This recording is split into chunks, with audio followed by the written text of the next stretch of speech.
Nouvelle séance où on explore les kanji, comme d'habitude. Si vous voulez vous faire toute la série, n'hésitez pas à me suivre sur les différents réseaux sociaux et j'ai mis dans les descriptions le lien vers la playlist complète si jamais vous le cherchez.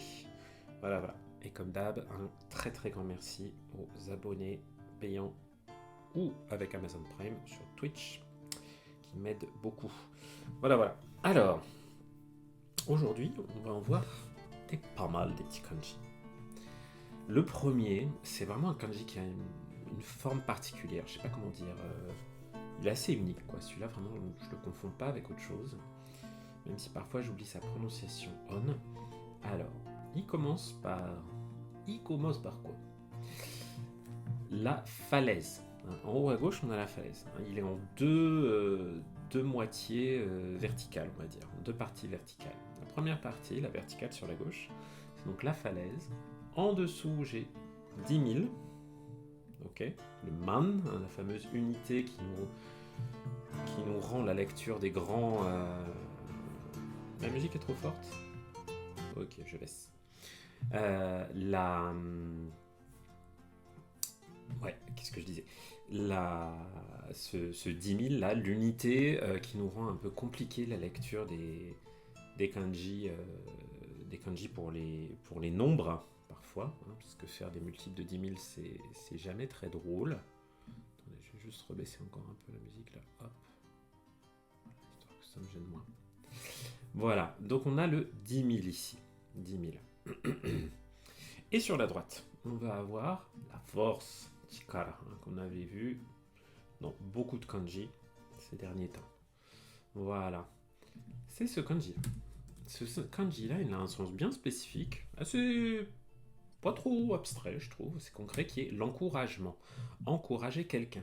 Il y a le verbe hagemasu, verbe transitif, et hagemu, qui est un verbe intransitif, qui veut plutôt dire faire des efforts, se donner du mal pour faire quelque chose. Hagemasu, c'est donner l'énergie aux autres de faire des efforts, donc les encourager.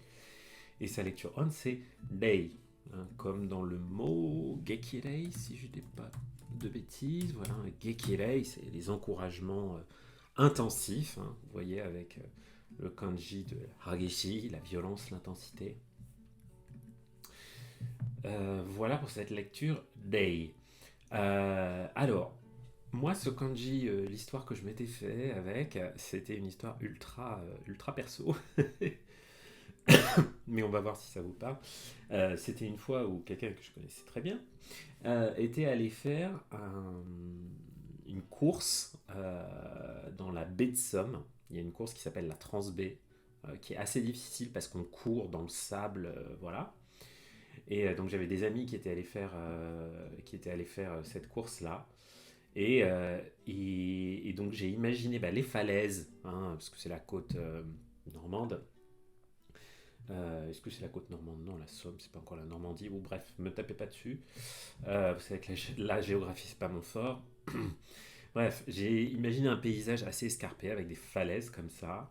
10 000 coureurs qui avaient besoin de force pour faire cette course. Et du coup, tout le monde, notamment moi, parce que moi je courais pas, moi j'ai encouragé mes amis qui faisaient cette course pour leur donner de la force.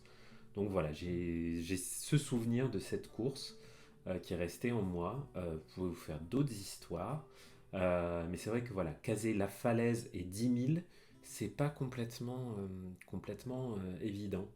Euh, voilà. Donc va falloir vous trouver des images mentales un petit peu sympas pour celui-là. Mais vous allez y arriver. Le suivant, il est visuellement assez simple. On a la force à gauche. Vous voyez que la force, elle se met un petit peu où elle veut, hein. En termes, elle peut se mettre à gauche, à droite, en dessous, au-dessus. Elle fait ce qu'elle veut. Qui ressemble beaucoup au katakana pour K.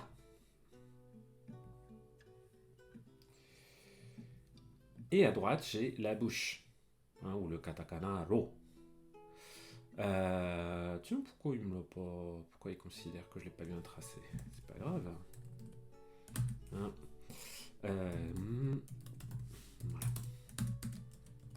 J'ai pensé à ce mot-là. Kuwawaru, être ajouté. Kuwaeru, ajouter. Donc ce kanji, il veut dire l'ajout. Ajouter quelque chose. Et en dessous, vous voyez que donc sa lecture on, c'est ka. Donc en plus, c'est cool. Il ressemble au katakana ka et sa lecture on, c'est ka. Hein. Comme. Boum, boum, boum. Est-ce que c'est le cas de sanka? C'est le cas de sankasuru, hein, participer. Venir s'ajouter, participer. Sanka, la participation. Et celui-là, alors j'ai un petit peu triché l'histoire que je m'étais fait pour le retenir, parce que je l'ai lié à d'autres kanji dans ma tête. En fait, j'ai utilisé le fait que ça ressemblait à des katakana, donc karo, et l'ajout, j'ai pensé au sucre ajouté dans les boissons. Ok. Et l'histoire que je m'étais faite, c'est avec tout ce sucre ajouté dans les boissons, ça augmente le nombre de calories. De calories. Ouais, voilà. Un peu bizarroïde. Hein. Vous savez que je fais pas trop ce genre de trucs détournés. J'essaie vraiment de penser au sens de chaque kanji. Mais là, voilà, j'ai vraiment, je suis plutôt allé du côté des kanas pour mémoriser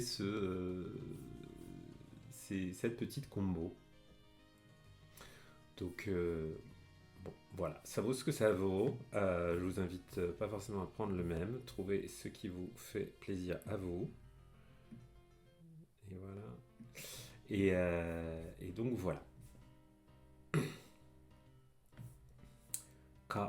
Les calories.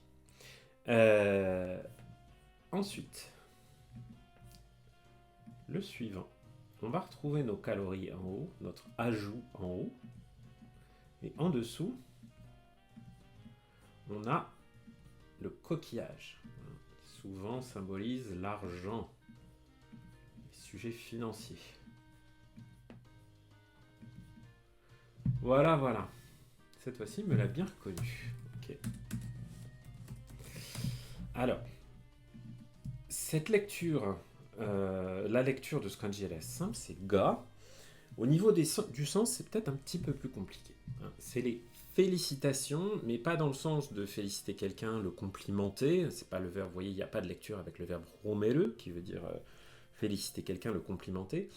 Là, c'est plus les félicitations quand on fait une célébration en particulier. Vous voyez, on a gasho, on a nenga, hein, comme dans le mot nengajo. Nengajo, qui sont les cartes de nouvelle année. Donc Nenga, c'est la célébration du nouvel an.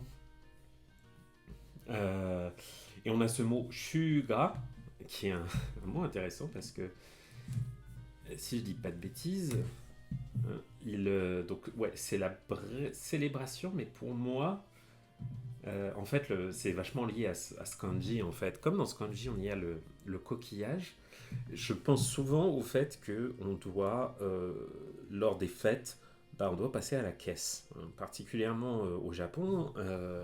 Au Japon, c'est très courant de faire des dons d'argent. Hein. Y a pas... En France, on est assez snob avec l'argent, je dirais, ou assez... l'argent, c'est un truc dont les personnes bien éduquées ne parlent pas. Hein. Les Japonais n'ont pas de tabou à parler d'argent, un peu comme les Américains, pas un souci. Et ils n'ont pas de problème à manipuler l'argent, y compris des grosses sommes d'argent en liquide. Voilà, culturellement, ça leur pose aucun souci. Il n'y a pas toutes les réserves, le côté un peu vulgaire qu'en France on attache à tout ça. Et donc j'ai pensé que justement, au moment d'un mariage, on allait, souvent il y a un petit stand et tout le monde va aller déposer son enveloppe de cash dans la boîte ou sur la table au moment de cette pour pour féliciter les mariés. Donc voilà, pour aller féliciter les mariés lors de la fête, on va ajouter en haut de l'argent avec la petite enveloppe pleine d'argent qu'on va aller déposer je ne sais où pour, voilà, pour leur souhaiter bien du bonheur et du courage. Voilà. Et donc, ce Shukuga, oui, pardon, c'est Shukuga, pas Shuga. Ouf, j'ai mal lu tout à l'heure, pardon. Hein. Shukuga, pour moi, je pense toujours voilà, au fait qu'on va devoir débourser pas mal d'argent dans un mariage japonais. Ok. Le suivant, ça va être une partie du corps. Et oui, puisque vous voyez qu'on a la clé Tsuki, hein, la lune à gauche, ou la lune un petit peu où vous voulez dans un kanji, c'est souvent pour des parties du corps. Et là, ce qui est marrant, c'est qu'à droite de cette lune, je vais avoir 3 fois la force. La lune, 3 fois la force. Ok. Qu'est-ce que ça veut dire ce truc? Ça, c'est le kanji pour waki, le côté. Hein, le côté, le flanc. Hein, et plus spécifiquement, vous pouvez regarder la zone que je désigne là, hein, l'aisselle. Hein. Vous voyez, il y a le sens, voilà, dessous de bras, les aisselles, le flanc, enfin tout ce côté-là, hein, en dessous de l'épaule et jusqu'à la taille, c'est waki. Et sa lecture on, c'est kyo, wake, ça me dit trop rien comme lecture, je connais pas trop. Mais donc voilà, ça c'est un mot assez courant, je sais pas combien ils nous l'ont mis. Ouais. Bon, ils ne l'ont pas indiqué par rapport à un niveau par rapport à un niveau du JLPT. Hein, et oui, je vous rappelle, hein, j'en avais parlé la dernière fois grâce aux remarques de Dirty. Hein. Pourquoi la Lune? Parce que en fait, c'est une version déformée de la viande. Hein. Donc la Lune, la viande, essayez de faire une correspondance dans votre tête. Mais voilà, ça nous indique bien les parties du corps. Et moi j'ai pensé que sur le côté du corps, quelqu'un qui avait, j'ai pensé à quelqu'un qui faisait de la muscu, donc qui mettait toutes ses forces. Hein, c'est pour ça qu'il y avait les 3 forces ajoutées comme ça pour devenir super costaud, super musclé, et que c'est pour ça qu'il y avait la partie du corps. Et j'ai pensé, moi j'aime bien faire aussi un peu de muscu, donc j'ai pensé aux exercices qui permettent de travailler par exemple les épaules, par exemple si vous faites un développé épaule avec des poids là au-dessus, vous allez avoir des aisselles, un côté là bien musclé. Voilà, ou si vous faites du tirage, vous allez vous muscler le dos. Donc j'ai pensé voilà, à toute cette zone du corps autour de l'aisselle et au fait que voilà, c'était une zone qui pouvait bien se muscler quand on mettait toutes ses forces à la salle. Voilà. Et alors le kanji suivant, il est vachement intéressant. Parce que c'est à peu près le même, mais pas dans le même ordre. C'est comme si on avait fait un peu pivoter. Là, je vais toujours avoir là, mes 3 forces. Là. 1, 2, 3. Et cette fois-ci, la lune ou la viande, hein, je vais l'avoir en dessous.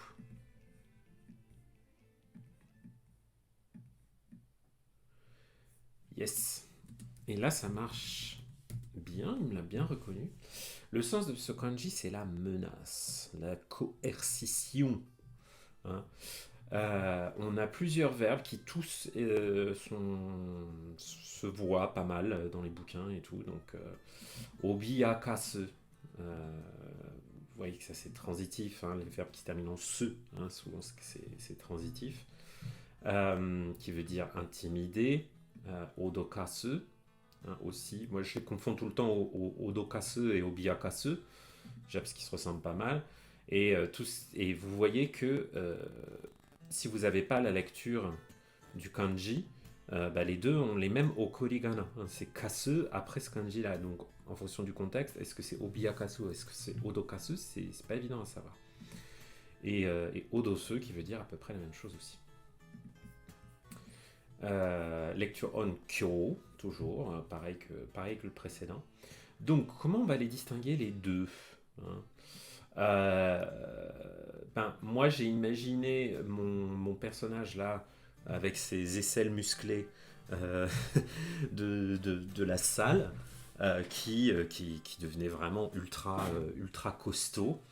Et j'ai imaginé que pour avoir un peu ce sens de la force est au-dessus, hein, qu'avec ses potes, les loupards, ils se groupaient et que quand tu les regardais comme ça, toi, petit gringalet, t'étais vachement intimidé.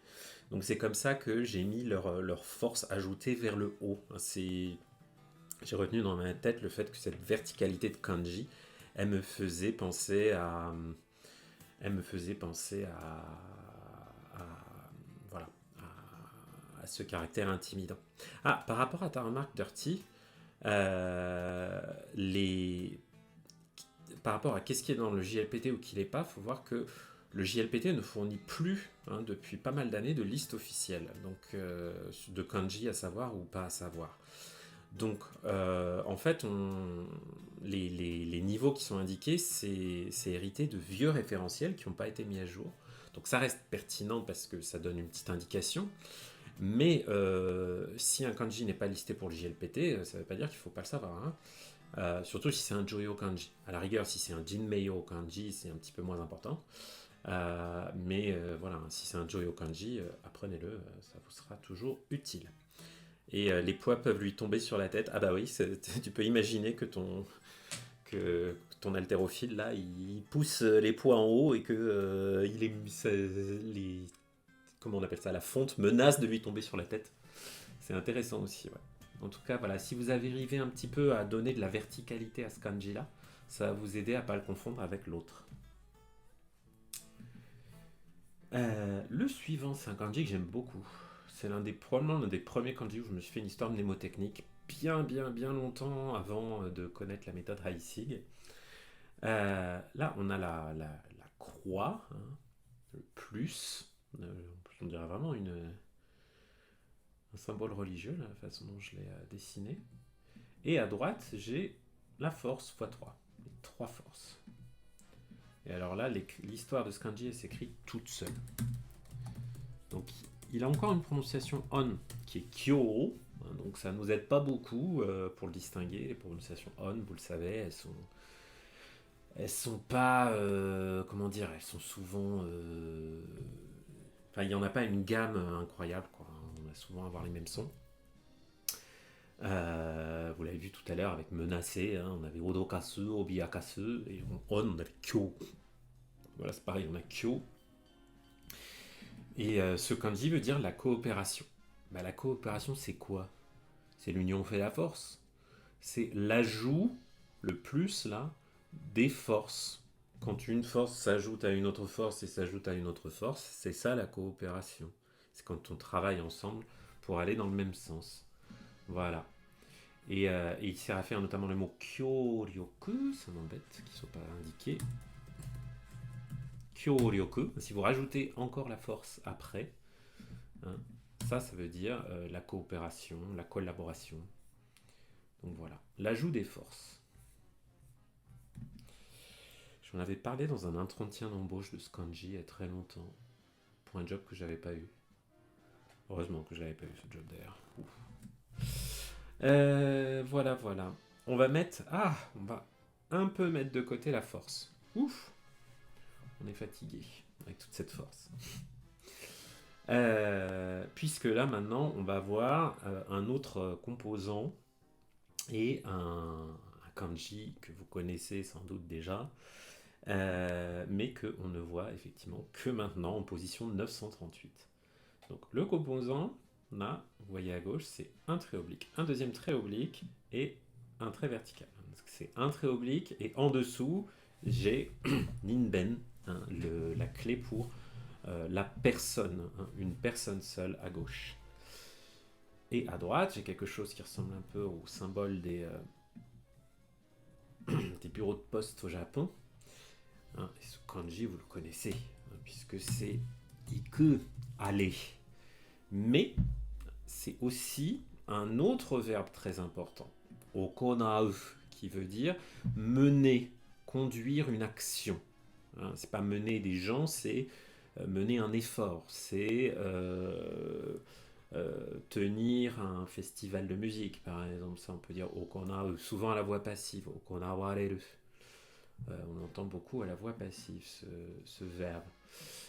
Et donc sa prononciation an, ko, gyo. An, vous n'êtes pas vraiment obligé de le retenir. On trouve surtout un ko et gyo dans plein de noms. Et là, on est sur un kanji ultra fondamental, niveau JLPT N5. Ok. Tchac, tchac, tchac. Notre cher ami, donc celui-là, hors de question de se faire une histoire mnémotechnique. C'est, voilà, vous voyez, numéro 20 sur 2500, c'est pas la peine. On va le voir tellement souvent, vous allez le voir tellement souvent. Euh, voilà, retenez que celui-là, il veut dire aller. Et notamment, hein, la partie gauche, donc on va voir en tant que clé. Sur le reste. Alors j'ai parfois des questions dans les commentaires sur qu'est-ce qui est une clé, qu'est-ce qui n'est pas une clé. Avec HiSig, on s'en fiche complètement. Hein.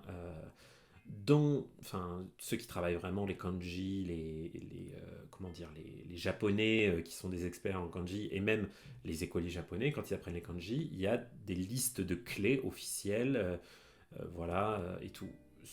Avec la méthode HiSig, on regarde tous les composants, qu'il s'agisse d'un point de vue linguistique d'une clé ou pas.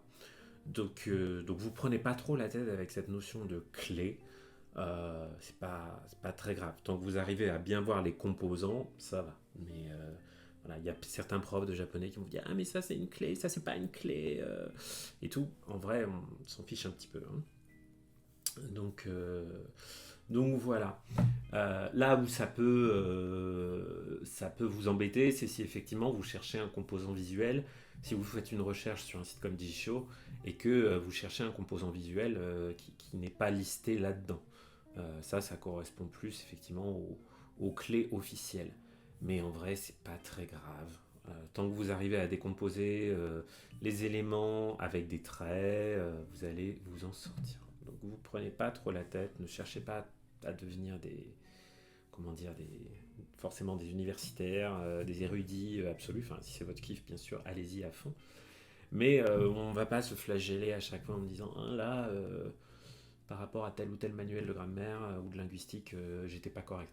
Ce qui compte, c'est surtout que vous alliez au bout des 2000 et quelques Juryo Kanji. Ça, c'est important. Connaître tous les Juryo Kanji, c'est important. Une fois que vous l'aurez fait, vous serez tellement, tellement libéré dans votre tête, hein, vous ferez tellement plus de progrès sur tout le reste de la langue que vous vous en ficherez un petit peu. Alors, donc, cette partie gauche, donc on peut lui donner le sens de aller. HiSig lui donne aussi le sens de colonne. Moi, j'aime bien. Moi, l'image mentale que je m'étais fait avec cette partie-là, c'était une colonne de soldats. J'imaginais vraiment, vous savez, comme l'armée romaine dans Astérix et tout, un truc bien en rang. Voilà, j'ai imaginé une colonne de soldats qui allait faire plein de choses. Bon, vous, ça peut être une colonne, ça peut être aller. Faut juste pas que vous vous éparpillez avec trop de sens différents en fonction du kanji que vous allez utiliser. Bref, j'ai trop parlé. Maintenant, on va dessiner. Donc, voilà notre petite clé à gauche. Et à droite, j'ai un élément qu'on n'a pas vu. Oula, très moche. Un élément qu'on n'a pas vu depuis quelques temps qui est le pinceau. Le pinceau du calligraphe. Tchac. Je trace mal là. Hop, hop. Plein de traits horizontaux comme ça. Et à la fin, un grand trait vertical. Voilà. Ce kanji, il a un sens un peu abstrait. Je l'adore pas. Je l'adore pas en fait, ce kanji. Il veut dire le rythme ou l'ordre. Ok. Le premier mot qui me vient, qu'est-ce qu'ils nous mettent là? Ouais, jiritsu, l'autonomie. Ichiritsu, l'uniformité. À quoi je pense moi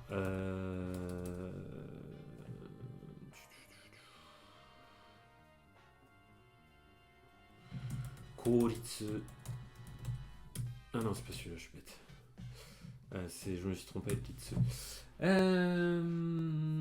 Ouais, Jitsu, hein, l'autonomie. Il a aussi cette lecture litchi qui est un petit peu plus rare et letsu qui est encore plus rare. Et vous trouvez dans le mot comme lichigi, qui veut dire, qui est un adjectif qui veut dire honnête, droit. Voilà. Il y a une idée de, je sais pas, ouais, de régulation, de rectitude morale avec ce kanji. Et donc, moi j'avais pensé à la musique est un peu trop forte. Je vais un petit peu l'abaisser. Check, check. Voilà. Voilà, on va mettre un peu plus calme. Donc, j'ai pensé à un calligraphe. Donc j'ai pensé que notre colonne de soldats, hein, que c'était vraiment comme la grande armée de Napoléon, que c'était vraiment énorme, quoi, qu'il y en avait à perte de vue. Et au fait que dans leur rang, il y avait un, un calligraphe, donc qui avait un pinceau, ce pinceau, et que son rôle, c'était de noter tout ce que faisaient les soldats lors de leur grande campagne militaire, et aussi d'écrire sur des rouleaux les nouvelles lois, parce que vous savez, souvent les expéditions militaires, c'est pour aller imposer sa loi à des gens qui n'ont pas forcément demandé grand-chose. Et donc c'est comme ça que j'avais noté ce sens de plus de loi, plus que le rythme. Parce que le rythme, c'est pas facile, ou alors peut-être que notre calligraphe, qu'est-ce qu'il pourrait faire? Ah bah, il pourrait peut-être peindre des notes de musique sur une partition, et que cette partition serve à faire de la musique militaire pour que notre colonne de soldats, elle reste bien droite, bien en rang. Ça pourrait peut-être aussi marcher. Je vais essayer de le retenir comme ça. Notre colonne de soldats, qu'est-ce qu'elle fait d'autre? On l'a là. Et cette fois-ci, à droite, on a un élément assez complexe qu'on a vu il y a quelques temps. Avec en haut quelqu'un allongé, en dessous le jour, le soleil, et en dessous les jambes qui marchent. Notre colonne de soldats, et à droite, c'est un élément qui avait le sens de revenir sur ses pas ou replier, enfin bref, revenir. Le sens de ce kanji, c'est la restauration, euh, la reprise, le fait de refaire quelque chose, une unité un peu peut-être de continuité dans les actions. Les apprenants en japonais connaissent le terme fukushu, hein, qui... alors attends, pas celui-là. Fukushu, hein, qui est la révision. On a aussi un autre fukushu, parce que sa prononciation c'est fukushu, c'est fuku, pardon. Ce fukushu qui veut dire la... je vais y arriver, la vengeance. Ouais, restaurer une sauvegarde, pourquoi pas, oui, tout à fait, hein. Tu vois, par exemple, voilà, t'as que le fait de restaurer quelque chose comme c'était auparavant, avec ce que là qui veut dire autrefois quelque chose dans l'ancien temps. Les lectures mata, je pense que vous pouvez carrément les oublier, c'est vraiment la lecture fuku qu'on trouve le plus souvent avec ce kanji là. Et donc, moi j'ai pensé notre colonne de soldats, au fait qu'elle était revenue dans un lieu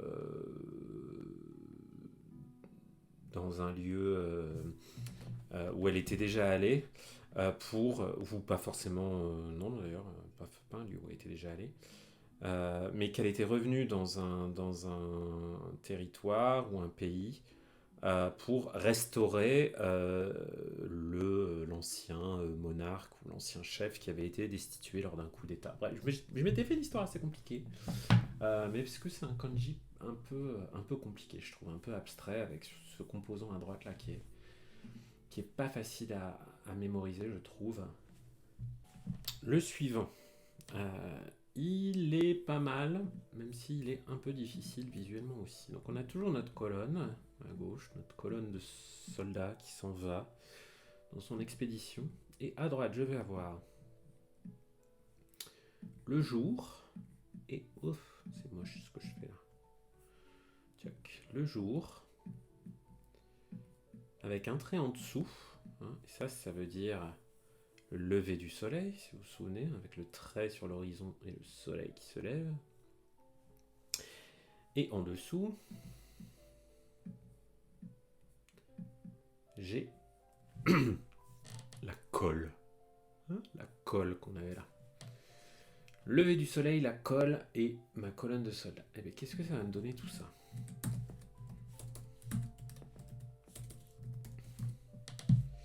Ah! Et non, c'est pas ça que je voulais faire. Hop!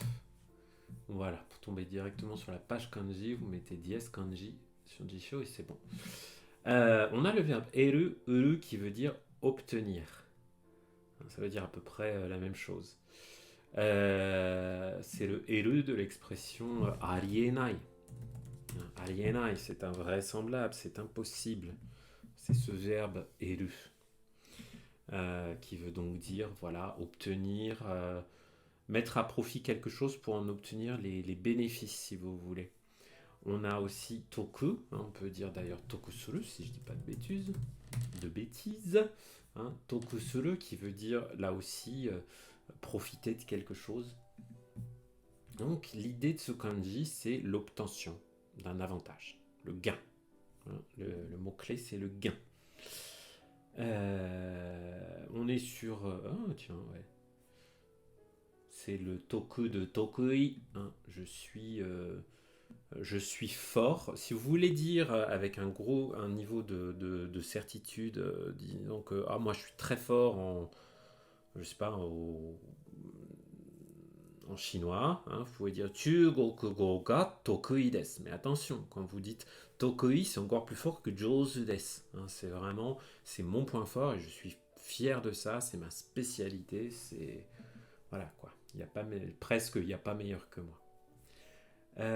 Donc ce gain, moi j'ai toujours pensé à ma colonne de soldats et j'ai pensé qu'ils avaient fait euh, une opération militaire où ils devaient pour gagner un nouveau terrain sur l'adversaire, sur l'ennemi. Avant le lever du jour, ils étaient allés mettre de la colle sous les roues des tanks ou des chevaux ou bref de tout l'équipement dont leur ennemi que leur ennemi avait voilà pendant la nuit ce qui fait que le lendemain l'ennemi n'a pas pu se défendre et donc ils ont gagné du terrain sur l'ennemi. Voilà. Mais vous trouverez sans doute quelque chose qui vous parle plus à vous. Alors, toujours notre colonne. Et à droite de la colonne, cette fois-ci, on a deux petites cornes. Et en dessous, la réparation. Un petit composant qu'on n'a pas beaucoup vu. Ok. Je trouve que c'est assez joli ce kanji aussi, parce que cette partie-là, j'aime bien, parce que ça ressemble à Tadashi, Tadasu, qui est un kanji que j'aime bien. Je trouve assez chouette. Celui-là, il va se lire en lecture on, si je dis pas de bêtises. Hein, du. Voilà, du ou show ou du. Bon, surtout du que je connais. Et c'est un verbe très utile. Shitagau. Shitagau qui veut dire suivre, mais suivre quelqu'un, accompagner quelqu'un. Vous êtes derrière lui, vous marchez derrière lui, vous allez avec lui, et c'est pas vous le leader. Et c'est ce verbe-là. Hein, shitagau. Shitagaeru. Ah oui, il y a une version intransitive. Je la connaissais pas, tiens. Être accompagné par.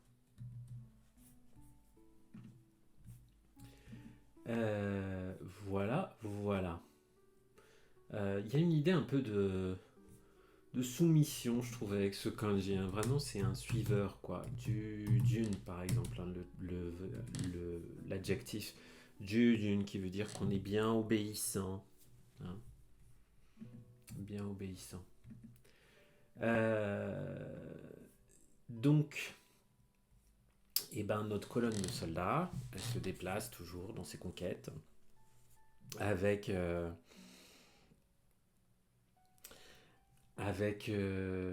comment dire, avec notamment un réparateur pour les casques à cornes. Hein. Vous pouvez imaginer que c'est comme des vikings.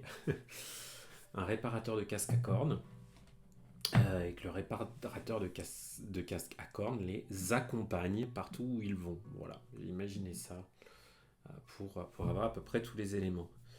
Et alors tu dis Dirty à gauche, ça te fait penser à la grande personne. Ouais, effectivement, hein, on retrouve la personne là, avec juste un trait en plus au-dessus.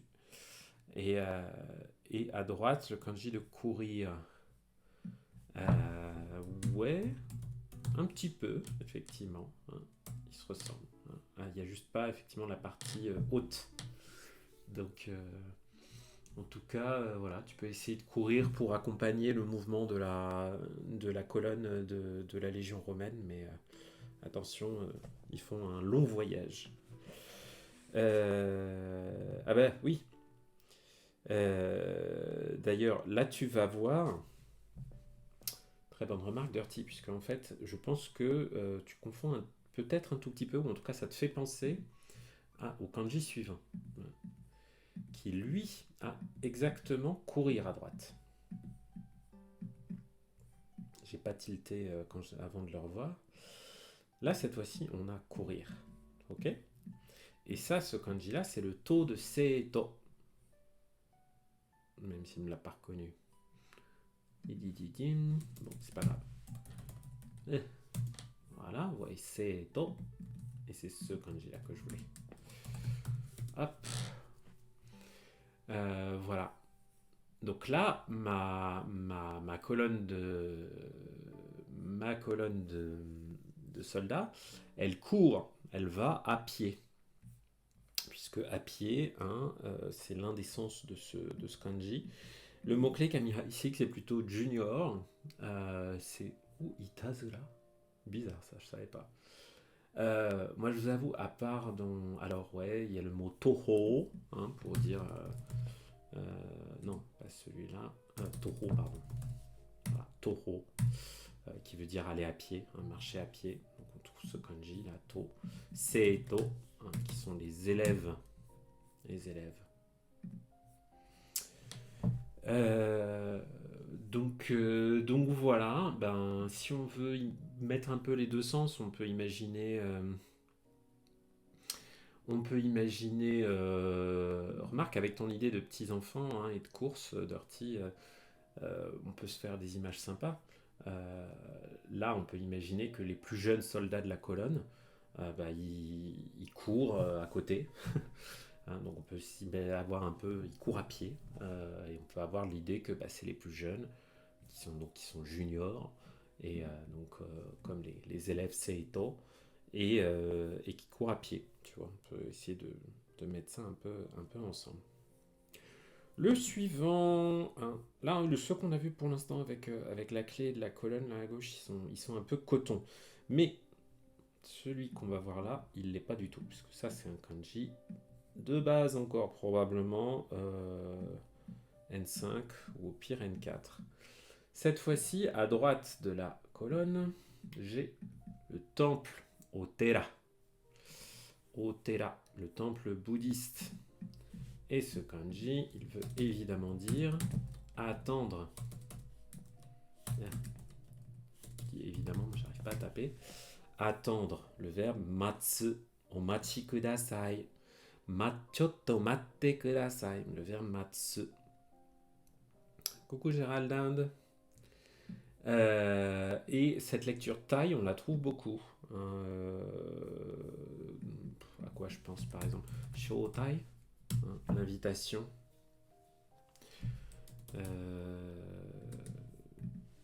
Qu'est-ce qu'ils vont me mettre d'autre avec taille Taizai, c'est pas celui-là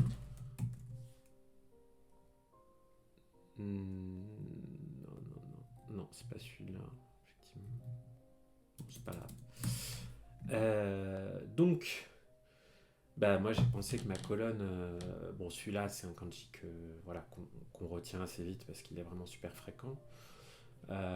Mais par extension, moi j'avais pensé que ma petite colonne de soldats, elle allait jusqu'au temple, et que là, les moines bouddhistes allaient les faire patienter, qu'ils n'allaient pas se rendre tout de suite, voilà, qu'ils allaient laisser la porte fermée, et que toute ma colonne allait être forcée d'attendre devant le temple jusqu'à ce que le moine bouddhiste daigne les recevoir. Et le dernier kanji qu'on va avoir avec cette clé là,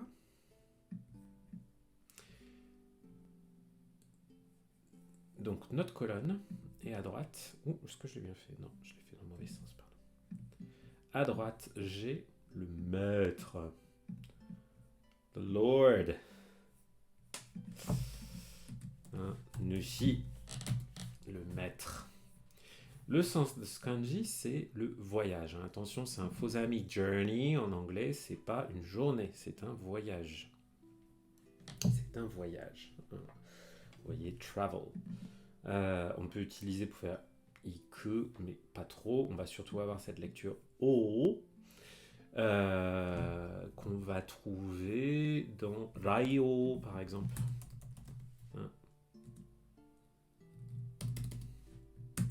Enfin, non, c'est Orai. Ouf, je fatigue. Orai, j'inverse les deux. Qui veut dire aller et venir. Aller et venir. Donc c'est voilà, c'est le fait de voyager, de partir, faire un voyage. Voilà, voilà. Et toujours avec ma colonne de soldats romains qui partent en expédition là.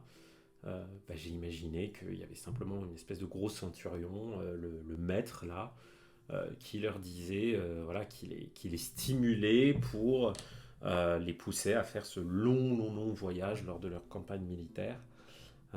Et comme ça, ce sens est à peu près resté avec moi, même si parfois je me trompe et j'invente des mots comme Raio ou Orai